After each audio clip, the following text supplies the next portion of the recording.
우리는 누가복음 오늘 마지막 시간에 와 있습니다.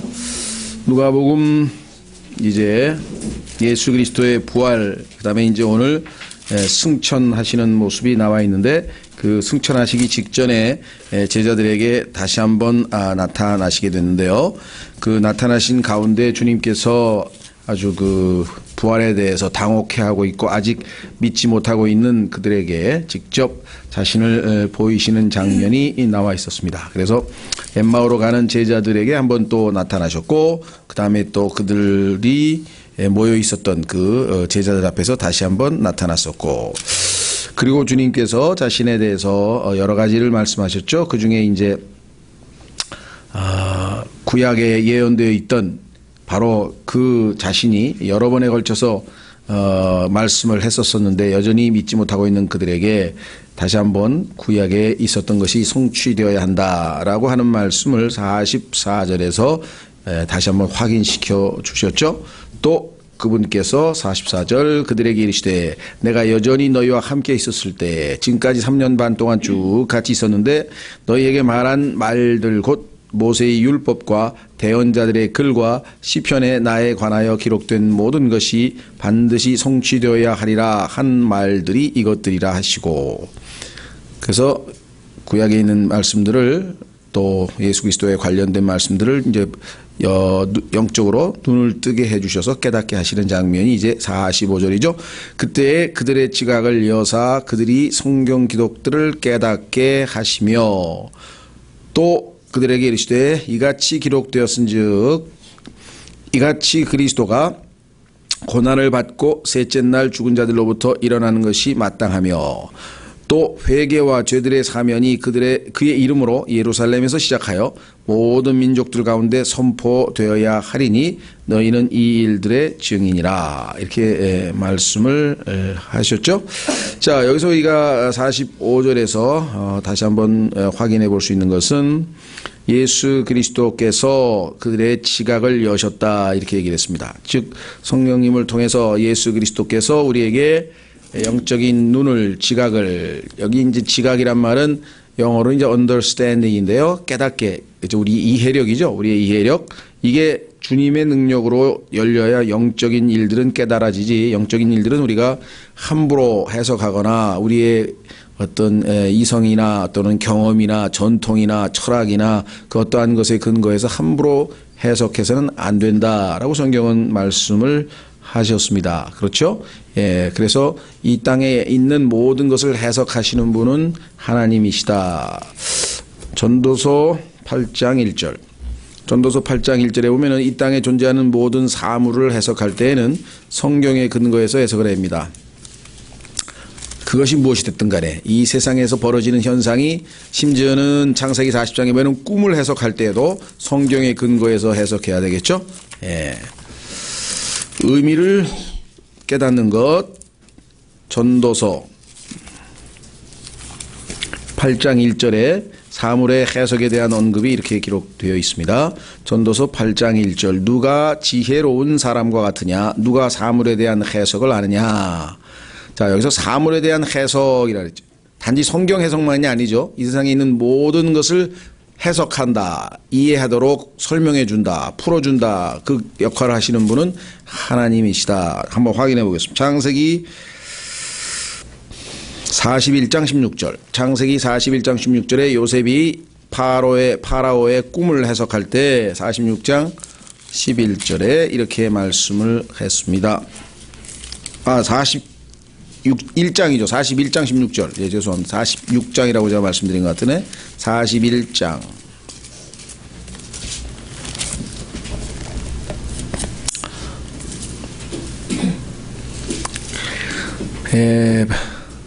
이제 그 해석에 대해서 질문하기 위해서 이제 요셉을 부르는 장면이 나오네요. 16절.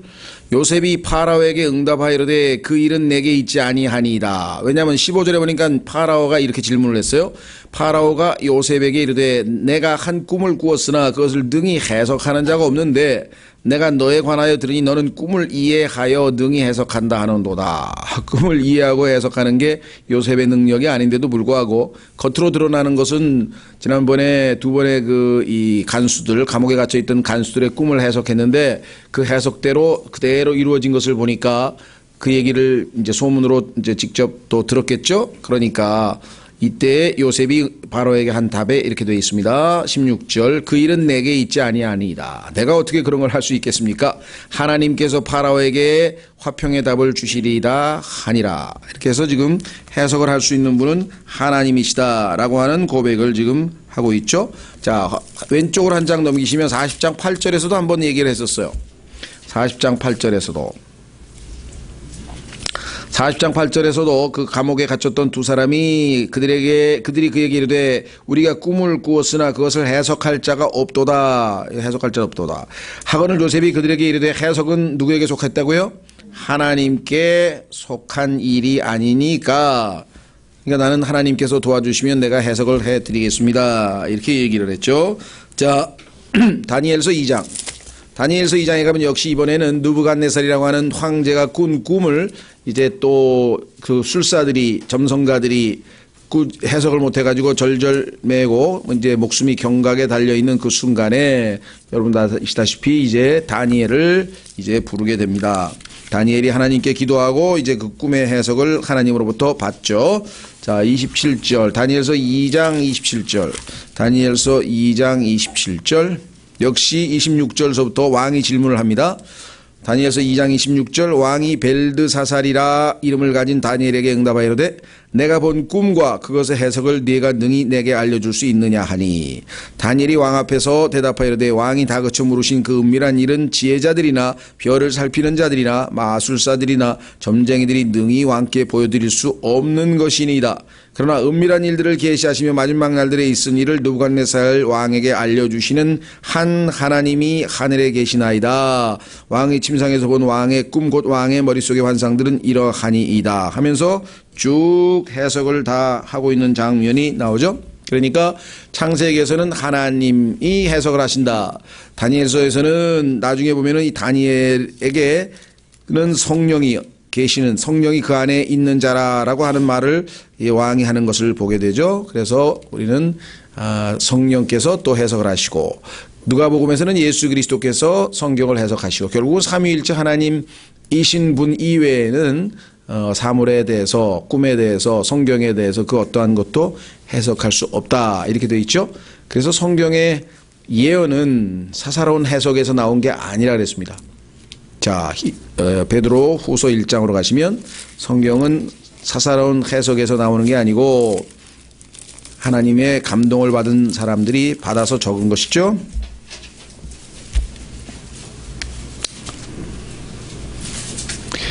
베드로 후서 1장 20절 베드로후서 1장 20절 먼저 이것을 알라 성경 기록의 대언은 결코 어떤 사적인 해석에서 나지 아니하였나니 대언은 옛적에 사람의 뜻으로 말미암아 나오지 아니하였고 오직 하나님의 거룩한 사람들은 성령님께서 자기들을 움직이시는 대로 말하였느니라. 그러니까 사적인 해석이 아니다라고 하는 표현이 분명히 여기 나와 있죠. 예, 그래서 우리가 그러면 성경을 해석할 때 이것이 올바른 해석이냐 아니냐 그거를 알 수 있는 방법이 뭐냐는 거죠. 근거에 어떻게 해야 우리가 이것이 사적인 해석이 아니냐? 그것은 성경으로 풀어서 설명할 때만 그것이 사적인 해석이 아니고 성령님께서 가르치시는 말이다. 고린도전서 2장.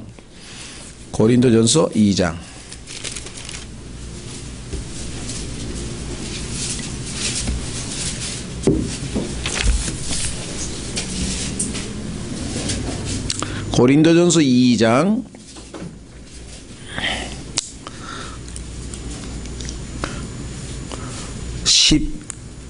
12절 13절 고린도전서 2장 12절 이제 우리가 세상의 영을 받지 아니하고 하나님으로부터 난 영을 받았으니 우리 안에 내주하시고 계시죠. 이것은 우리가 하나님께서 우리에게 값없이 주신 것들을 알게 하려 함이라.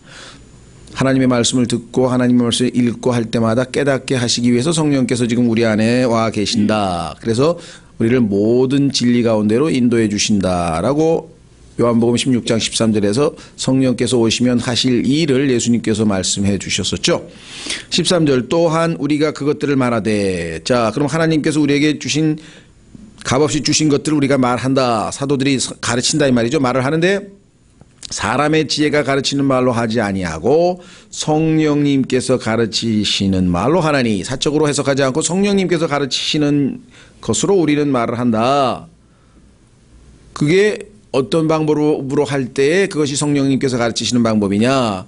기도를 했더니 성령님께서 하늘에서 음성을 들려주셔서 나는 그대로 그걸 받아서 적어 가지고 왔다. 그건 아니다 이게. 그건 이상한 영이 불러준 거래. 잘못된 영이 불러준 거다. 그렇죠? 기도하고 있는데 갑자기 하나님께서 내 머릿속에 환상을 보여주셔서 내가 그대로 설교하고 있다. 그것도 아니라 이 말이. 왜? 여기 써 있잖아요. 영적인 것들은 영적인 것으로 비교하느니라. 그럼 영적인 것이 뭐냐 그랬더니 예수님께서 요한복음 6장 63절에서 내가 너희에게 이른 말들이 곧 영이요 생명이라. 그러면 영적인 것들을 영적인 것으로 비교한다는 얘기는 성경을 성경으로 비교해서 서로 딱 맞아떨어졌을 때 아 이것이구나 라고 하는 것을 우리가 깨달을 수 있다는 것이죠. 그러니까 성경을 뭐 환상을 봤다든가 음성을 들었다든가 뭐 책에서 봤다든가 뭐 이상한 얘기를 해봐야 아무 소용이 없는 것이에요. 성경 자체를 성경으로 설명을 해서 비교했을 때 확연하게 아 하고 뜻이 드러나게 되면 그것이 성경에서 말씀하시는 성령님께서 하시는 말씀으로 가르치는 것이다. 이렇게 성경은 말씀하고 있죠. 자, 그래서 아주 중요한 성경 해석의 기본 원칙 중에 하나, 예수님께서 지각을 열어주실 때 성령님께서 역사하시려면 성경을 성경으로 비교할 때 성경적 올바른 해석이 가능하다. 이렇게 되겠죠. 자, 그래서 성경 해석학은 무슨 대학에서 해석학을 전공을 하고 뭐 그걸 무슨 방법론을 배우고 그것이 아니라는 사실. 자, 다시 돌아옵니다. 자, 그래서 이제 46절로 가겠습니다. 46절.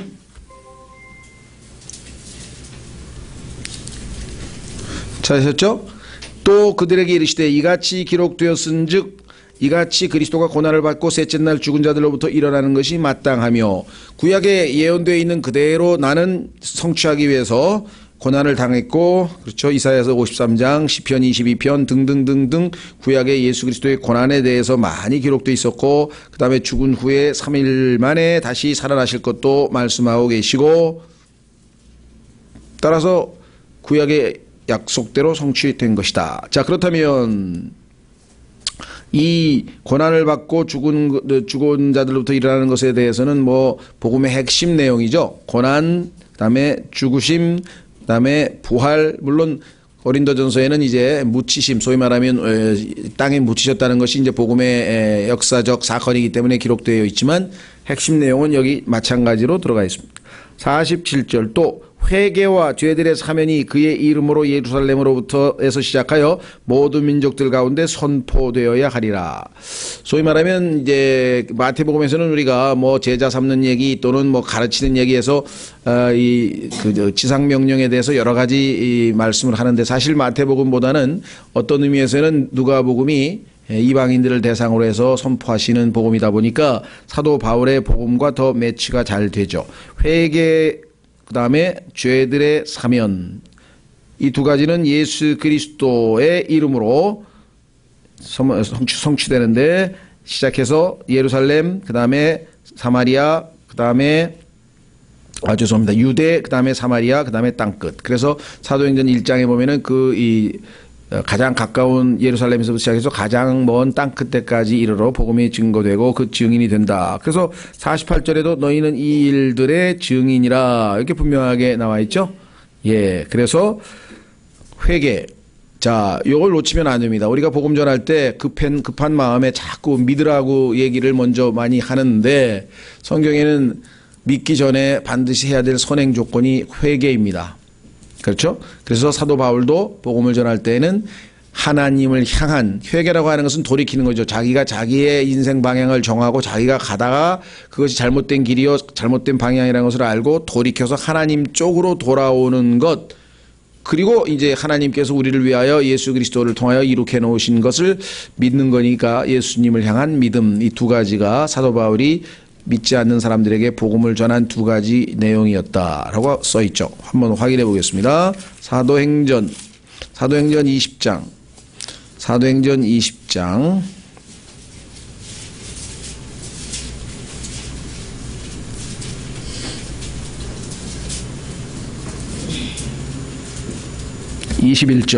사도행전 20장 21절에 유대인들과 또한 그리스인들에게 하나님을 향한 회개와 우리 주 예수 그리스도를 향한 믿음을 뭐라 그랬습니까? 증언하였노라. 그렇죠? 유대인들과 또한 그리스인들에게 하나님을 향한 회개와 우리 주 예수 그리스도를 향한 믿음을 증언하였느니라. 그래서 분명히 여기 회개가 나와 있죠? 회개 없이 죄들의 사면은 있을 수 없다는 것이죠. 그래서 오늘날 반쪽 복음을 잘못하면 전할 수도 있다. 그래서 분명히 이제 가던 길에서 돌이켜서 그것이 잘못된 길이요, 멸망의 길이요, 넓은 길이요. 그렇기 때문에 참 길이신 예수 그리스도께로, 내가 곧 길이요 진리요 생명이라고 하신 예수님께로 돌이켜서 그 다음에 예수님을 믿어야 되겠죠. 그래서 여러분들 믿지 않는 구원받지 못한 사람들에게는 이 회개와 믿음이라고 하는 복음을 우리가 전하는 것이고, 구원받은 사람들에게는 우리가 이제 27절, 사도행전 20장 27절에 이는 내가 지금까지 회피하지 아니하고 하나님의 모든 계획을 너희에게 밝히 말하였기 때문이라. 그러니까 하나님께서 자기에게 계시해 주신 그 영원부터 영원까지 하나님의 모든 계획을 그들에게 남김없이 다 전했기 때문에 나는 너희들로부터 깨끗하다, 양심이 전혀 거리낄 것이 없다, 이렇게 얘기를 했습니다. 그래서 우리가 믿는 사람과 믿지 않는 사람에 대해서 어떻게 하나님의 말씀을 적용해야 될 것인가가 성경에 나와 있죠. 두 가지. 자, 디모데 전서에도 디모데 후서에도 또 나와 있습니다. 확인해 보겠습니다. 디모데 후서에도 믿는 사람에게 어떻게 해야 되고 믿지 않는 사람에게 어떻게 될 것인가 한번 확인해 보면 디모데 후서 3장 15절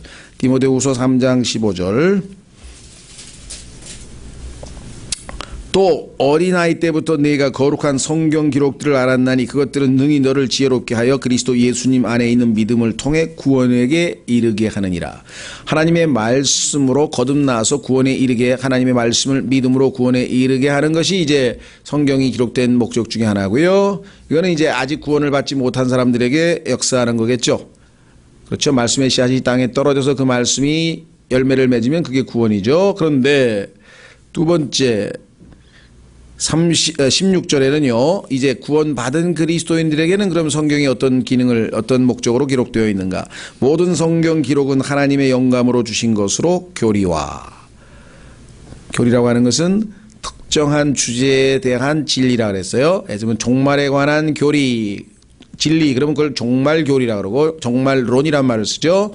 또 교회에 관한 교리, 그렇죠? 그러니까 진리는 넓은 의미이고 교리는 어떤 주제에 대해서 해당되는 진리를 우리가 보통 무슨 교리라고요. 또는 론, 무슨 론 이렇게 붙이죠. 그 다음에 책망과, 그러니까 항상 우리가 어떤 일을 할 때도 이 세상에서도 이론과 실제죠. 실제와 이론은 없어요. 이론부터 먼저 배워서 뭔가 알고 나서 행동으로 옮겨야 되겠고, 설명을 다 듣고 그 다음에 깨닫고 나서 한번 확인하기 위해서 실습을 하는 거지, 실습부터 하고 이론을 배우는 법은 없다는 거죠. 따라서 성경의 교리를 우선 잘 배워야 되고, 그 다음에 배우긴 배웠는데 실제로 할 줄 아는 게 아무것도 없다. 이게 또 우리나라에도 장롱면허라는 게 있어요. 장롱면허. 이론은 다 배워가지고 했는데 실제로는 운전을 못해. 근데 이게 꼭 우리 같아. 우리 신앙적으로 머리는 잔뜩 커가지고 뭘 많이 배웠는데 실제적인 행동이 별로 안 나오는 거잖아요. 그렇죠. 해보면 다 잘 못하고, 사랑하라 그러는데 뭐 사랑은 뭐 잘 못한다 이거. 이렇게 되면 이제 문제가 생겨요. 그러니까 두 가지가 다 잘 되어야 하지만 그래도 우선순위는 먼저 배우는 것이 교리. 두 번째는 그 교리에 입각해서 책망을 받아야죠. 뭐 내가 이거 뭐가 잘못됐구나. 고쳐야죠. 그 다음에는 고쳐서 바로잡음이 고침이죠. 그 다음에 네 번째는 의로 교육하기. 이제 바로 해야죠. 행동이. 잘못된 행동을 바로잡는 것이 최종적인 목적이고, 그래서 17절에 이것은 하나님의 사람이 완전하게 되어 점점 성장해서 성숙하게 되어서 모든 선한 일에 철저히 갖추어지게 하려 함이라. 그러면 성경을 이 네 가지 목적으로 기록해서 하나님이 열심히 공부하게 해서 하게 된 궁극적인 마지막 목적이 뭐예요?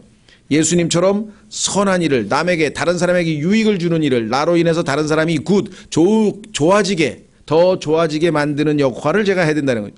나 때문에 저 사람이 믿음이 더 좋아졌다. 나 때문에 저 사람이 더 인품이 훌륭해졌다. 나 때문에 저 사람이 더 뭐가 잘 됐다가 돼야 그게 굿이죠. 그렇죠? 예. 자, 그래서 그것이 궁극적인 목적이다라고 성경이 얘기해. 자, 다시 돌아옵니다. 이제 누가복음 마무리를 짓겠습니다. 누가복음 24장 47절, 드디어 이제 복음 전파에 대한 얘기를 했고, 48절, 너희는 이 일들의 증인이라고 주님이 말씀하셨고, 사도행전에서도 또 우리가 증인이 되어야 한다고 명령하셨고, 그렇죠? 보고 들은 걸 그대로 전하면 됩니다. 그래서 복음 전할 때 정확하게 잘 모르겠거든 자기가 어떻게 구원받았는지 간증을 하는 것이 증인으로서 가장 효과적인 거죠. 나는 이렇게 해서 이렇게 살다가 예수님을 믿고 이렇게 회개하고 이렇게 믿었는데 구원받고 너무너무 기뻤고 등등등 이렇게 되겠죠. 자기 구원받은 간증을 못할 사람은 없을 거 아니에요. 그렇죠? 예. 49절 보라 내가 내 아버지의 약속하신 것을 너희에게 보내려니와 너희는 높은 곳에서 오는 권능을 입을 때까지 예루살렘 시에 머물라 하시니라. 자, 여기는 지금 아시다시피 위로부터 오는 권능을 입는 것이에요. 그러니까 요한복음 20장 22절, 요한복음 20장 22절에 가면은 여기는 예수님께서 숨을 내쉬면서 너희는 성령을 받으라 라고 하는 장면이 나오죠. 요한복음 20장 22절, 요한복음 20장 22절, 이들이 예수님께서 주시는 성령을 받는 장면이 나옵니다. 그분께서 이것을 말씀하시고 그들 위에 숨을 내쉬며 그들에게 이르시되 너희는 성령을 받으라 이렇게 얘기를 했죠. 그러니까 우리 안에 내주하시는 성령과 우리 위에 임하셔서 권능이 있는, 그러니까 생명과 권능, 내주하시는 성령은 생명, 위에 임재하시는 성령은 권능, 우리 하나님 주님을 이 일을 위한 것이고 하나는 생명을 위한 것이고 두 가지가 다 동시에, 그렇죠? 예, 그래서 예수 그리스도께서 이제 공식적으로 성령을 보내셔서 권능을 입게 하시고 증인이 되게 하시겠다라는 것이고요. 그뿐만 아니라 그 성령으로 말미암아 이제 우리가 소위 말하면 예수 그리스도의 몸된 교회가 유기체로 이제 형성되는 그러한 과정이 드디어 선언되시는 거죠. 이것이 오순절날 바로 그날까지 기다리라 이렇게 얘기를 했어요. 그래서 이제 아마 이 기간이 아마 열흘쯤 되죠. 40일 이제 오순절이니까 40일쯤 된 다음에 예수님께서 이제 열흘을 더 기다려서 이제 드디어 예수님의 약속하신 성령이 내려오는 거죠. 자, 성령이 보내신다고 했는데 성령을 보내시려면은 예수 그리스도께서 어떻게 해야 되겠습니까? 가셔야죠. 예수님께서 영광을 받지 않으면 성령이 오실 수 없다고 성경에 얘기를 했잖아요. 요한복음 7장에 보면은 예수 그리스도께서 아직 승천하시지 아니하셨기 때문에 약속하신 성령이 아직 내려오지 아니하셨다 그랬죠. 왜? 요한복음 16장에서 예수님께서는 내가 간 다음에 나를 대신할 다른 위로자가 오신다고 말씀을 했으니까 예수님께서 아버지께로 가고 아버지께로부터 이제 성령께서 이 땅에 다시 오셔서 이제 또 다른 위로자, 예수님이 이 땅에서 위로자이셨는데 또 다른 위로자가 오신다 이렇게 약속을 하셨죠. 예, 그래서 우리는 이제 이 시대를 이제 성령님의 시대다 이렇게 보통 얘기하죠. 뭐 구약 시대는 아버지 하나님의 시대다, 뭐 신약 시대는 예수 그리스도의 은혜의 시대 이렇게 얘기를 하는데, 그렇다고 해서 삼위일체 하나님이 항상 역사하신 건 아니에요. 그러나 이제 두드러지게 주도권을 쥐고 역사하시는 분이 이제 아버지, 아들, 성령님 이렇게 해서 이제 우리가 보통 교회 시대를 성령님의 시대라 이렇게 얘기를 하는데요. 자, 49절. 보라, 내가 아버지의 약속하신 것을 너에게 보내려니와 너희는 높은 곳에서 오는 권능을 입을 때까지 예루살렘 시에 머물라 하시니라. 자, 50절. 그분께서 그들을 데리고 베다니까지 나가사 손을 들어 그들을 축복하시더라. 자, 이제 마지막 작별하시는데 예수님은 작별 인사가 축복이시네요.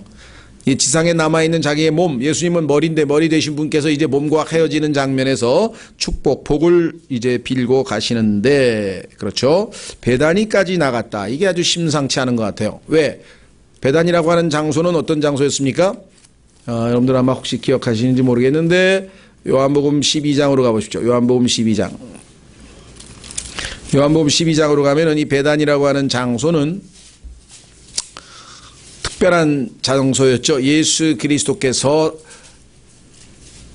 다락방에서 제자들과 마지막 이제 그 모임, 다락방 설교, 마지막 고별 설교를 하시는 그 직전에 공적 행사로서는 마지막으로 행한 것이 베다니에서의 식사였단 말이죠. 모임이었다 이 말이죠.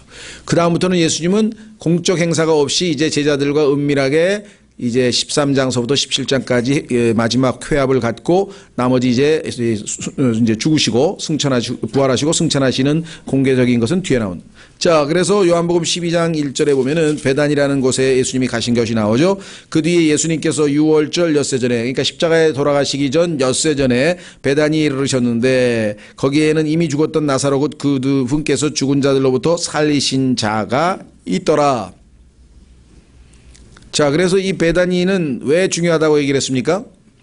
예수 그리스도께서 마음에 품고 있던 그 갈망, 예수님께서 이제 죽고 묻히고 부활하셔서 승천하시고 이 지상에 교회를 세우셔서 그 교회가 어떠한 모습으로 예수 그리스도를 대변, 왜? 우리가 대사니까, 또 예수님은 머리시대니까 이 남아있는 몸이 머리 되신 예수님을 어떻게 사람들에게 증언하고 간증하고 대표할 것인가 라고 하는 것을 리허설 하신 장면이라고 말씀을 드렸잖아요. 그렇죠? 한번 확인해 보겠습니다. 24절 보세요. 요한복음 12장 24절. 진실로 진실로 내가 너에게 이르노니 한 알에 밀이 땅에 떨어져 죽지 아니하면 홀로 남거니와 죽으면 많은 열매를 맺느니라. 자, 예수님은 지금 한 알에 밀알로서 자기가 죽으려고 하죠. 왜? 많은 열매를 맺으려고. 그러면 그 많은 열매를 맺는 목적은 뭐예요? 하나님께서 영광 받게 하시기 위해서. 그렇다면 그 많은 열매들이 모여 있는 것이 뭐냐? 그것이 바로 교회죠. 그래서 그 많은 열매들이 모여 있는 모습을 마지막 베다니에서 리허설을 하셨다고 했습니다. 자, 베다니 12장 1절로 보십시오. 그 뒤에 예수님께서 유월절 엿새 전에 베다니에 이르르셨는데 거기에는 이미 죽었던 나사로 곧 그분께서 죽은 자들로부터 살리신 자가 있더라. 거기서 그들이 그분을 위해 저녁 식사를 베풀었는데 마르다는 섬기고. 자, 그러면 교회는 어떤 곳이냐? 예수님이 계신 곳이죠. 두 번째, 죽었던 나사로가 살아났으니까 부활의 증인, 부활의 증인들이 있는 곳이죠. 세 번째, 섬기는 자가 있다 그래서 마르다처럼 섬기는 자가 있는 곳이 교회다. 지역교회다. 네 번째, 여기 나와 있는 것처럼 3절에 그때 마리아가 매우 값진 나드 향유 한 근을 가져다가 예수님의 발에 붓고 자기 머리털로 그분의 발을 닦으니 향유 냄새가 집에 가득하더라. 경배하는 자. 그러면 섬김과 경배와 나사로 증언이죠. 증인, 증언과 그 다음에 예수 그리스도의 임재가 있는 그러한 아름다운 지역교회 모임이 바로 베다니 교회의 모습이라고 하는 것을 성경에서 보여줬죠. 그래서 향유 냄새가 집에 가득하더라. 이 모든 것을 갖췄을 때 교회는 예수 그리스도의 향기를 뿜을 수 있는 그와 같은 아름다운 모습이죠. 그래서 예수님께서는 그 베다니에서의 마지막 식사를 아마 염두에 두시고 그것이 나의 마음에 있는 갈망이다. 너희가 이 지역에서 이 땅에서 이룩해야 될 것이 바로 이것이다 라고 하는 것은 아마 상기시키기 위해서 그러신 것이 아닌가 추측이 됩니다. 왜 하필이면 그곳에서 승천하셨느냐? 베다니에서. 그 장소를 한번 염두에 두시고 생각해 보시면 좋겠네요. 누가복음 14장 50절 그분께서 그들을 데리고 베다니까지 나아가사 손을 들어 그들을 축복하시더라. 그분께서 그들을 축복하실 때 그들을 떠나 그 다음에 어떻게 됐어요?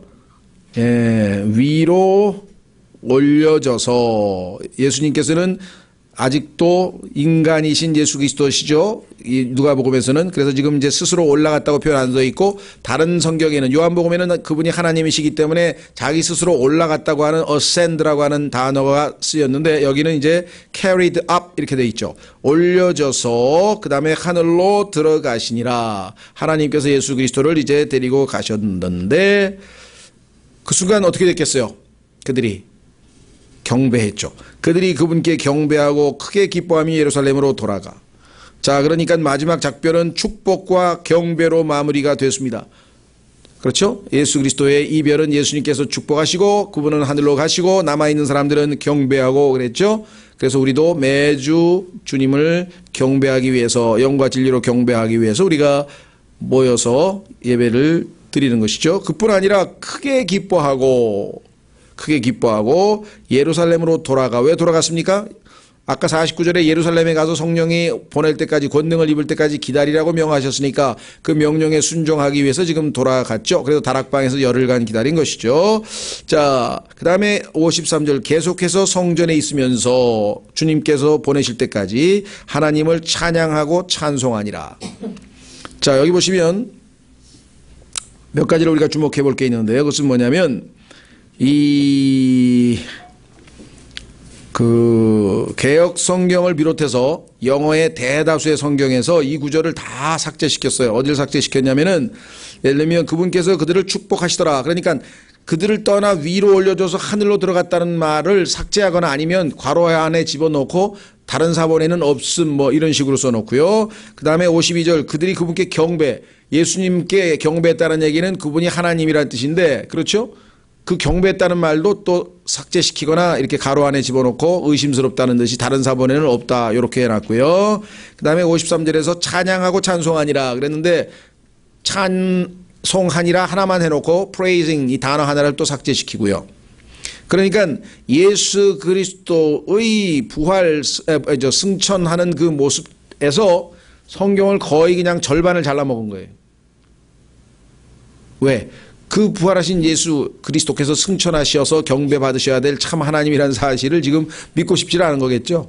그렇죠? 그래서 의도적으로 이 부분이 아주 집중적으로 많이 변개되고 그렇게 됐다는 것을 우리가 좀 기억해 두시고요. 그 다음에 자 마지막으로 한 가지 짚고 넘어갈 것은 50절에 나와 있는 그들을 축복하시더라라고 하는 단어가 영어의 blessed라 그랬죠? B-L-E-S-S-E-T blessed. 그러면 예수님께서는 하나님 아버지 이들을 복 주시옵소서 하고 이제 축복을 해 주셔서 참 감사한데 문제는 53절에 가니까 praising and blessing God. 그러면 찬양하고 축복하니라 라고 해야 되죠. 무슨 말이 이해가 되시겠어요? 영어로는 이게 똑같은 단어예요. 그런데 우리는 하나님이나 예수님께서 우리를 blessed 했다든가 이렇게 되면 축복했다고. 예를 들면 야곱이 파라오에게 손을 얹고 복을 빌어줬다. 그러면 그걸 축복했다고. 그렇죠? 복을 빌어줬다라고 해석을 해요. 그런데 낮은 사람이 높은 사람을 blessed 했다 그러면 우리 말에는 어감이 축복했다는 얘기는 윗사람이 낮은 사람에게 복을 빌어주는 거 아니에요.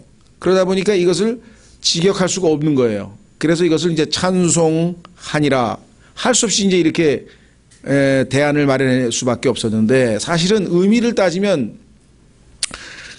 blessed라고 하는 이 단어는 복 받는다는 축복이라는 단어는 영어로 성경에 보면 해석이 나와 있어요. happy라고 돼 있어요. happy. 행복. 그러니까 예수님께서 하나님께 우리의 행복을 빌어주신 거 아니에요. 이 몸된 교회를 하나님께서 행복하게 해 주십시오. 이렇게 이제 했단 말이죠. 그럼 우리도 하나님의 예수님의 행복을 비는 거죠. 다시 말하면 똑같은 의미로 치자면. 그런데 이게 우리말의 위아래, 즉 우리는 이 나이라든가 아니면 이 사회적 이 인간 관계에서의 지위가 위아래가 이게 너무나 분명하다 보니까 이 단어 자체도 해석을 어떻게 해야 될지 모르겠어요. 이게 지금 영어는 똑같은 단어인데 해석을 할 때 상향과 하향에 따라서 단어 번역이 달라지는 그런 한계가 있다는 것을 좀 이해하시고요. 자, 그래서 이 blessed라고 하는 말은 때로는 이렇게 그냥 찬송받고 blessed is the name of the Lord. 주의 이름은 복 받을지어다. 뭐 이렇게 하니까 좀 이상하잖아요. 그러니까 찬송할지어다 주의 이름을 하고 이제 찬송이라고 이렇게 번역을 할 수밖에 없다는 거 이해를 해주시면 좋겠습니다. 자, 그래서 너무나도 해피엔딩이죠. 예. 축복과 경배와 기쁨과 찬양과 찬송으로 예수 그리스도는 제자들에게 풍성한 은혜를 주시고 이제 셋째 하늘로 올라가셨습니다. 한 구절 찾고 누가복음을 마치겠습니다. 자, 두 구절 찾아야 돼요. 예수 그리스도께서 그러면 지금 현재 올라가셨다 그랬으니까 그럼 어디 계신가? 어디 계신가부터 확인은 해놓고서 우리가 마무리를 지어야 되겠죠. 히브리서 1장.